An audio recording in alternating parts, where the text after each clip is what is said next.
So yun guys, just want to share. Yun, merong pwedeng tumakbo sa CCLEX. So galing na kasi ako ng Ayala, and then sinabi ni Kuya Guard, the moment you enter CCLEX, it's a total of 8.9 kilometers. So hindi ka na pwedeng bumalik. So kaya hindi na ako tumuloy kasi galing na ako ng Ayala. Naka more than 7 kilometers na tayo. So yun lang, share ko lang. And then kung paano ka mapunta dito, so technically from the side of yung MOA na seaside, yan, may footbridge siya. Baba tayo dito sa footbridge. Ito yung footbridge niya, yung connect sa footbridge. Actually may sign naman siya. So okay ito sa mga, alam mo yung mga may plans going to CCLEX na tumakbo. So yun lang, yun yung side nung seaside MOA, yung doon. Hindi ko alam kung anong road yun eh. Basta kaliwa lang kayo going here. Yung yan, punta lang kayo dito sa side ng MOA. Tapos yan, ayun na yung connect to footbridge.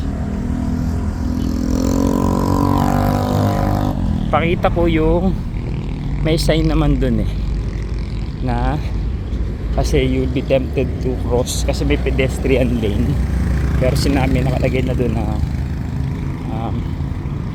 wala na siyang way papunta diretso Cordoba. So talagang kailangan mag footbridge to cross. So kaya di na tumuloy kasi yun 8.9 siya, sabi ni boss dun sa entry. Tsaka maglalag ka lang kung tatakbo ka, yun lang, no ID. 8.9 kilometers.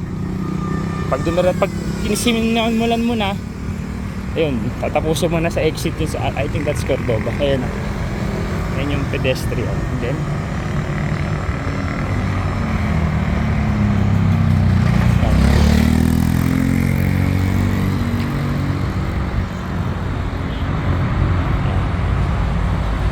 so walang access going to Cordoba sa exit. So yun lang yung pinaka landmark. Basta sa side ni seaside, I'm not sure what road yun. Turn left kayo, makikita nyo naman yung bridge eh. Yan yan, alam nyo na kung saan kayo dadalhin. And then ito yung way going to footbridge. Yan, I hope nakatulog sa mga may plans na tumakbo rito sa CCLEX. So again, 8.9. So malayo pa yung pinanggalingan nyo. Next time gagawin ko, siguro mag-start ako talaga dito. Sayang eh. Kasi another 8.9, baka tumirik ako dun. So but ano, masaya. Nakita ko yung CCLEX na pwede siyang takbuhin, na runner friendly, trike friendly, saka pati mga motorcycle. Sana nakatulong. God bless.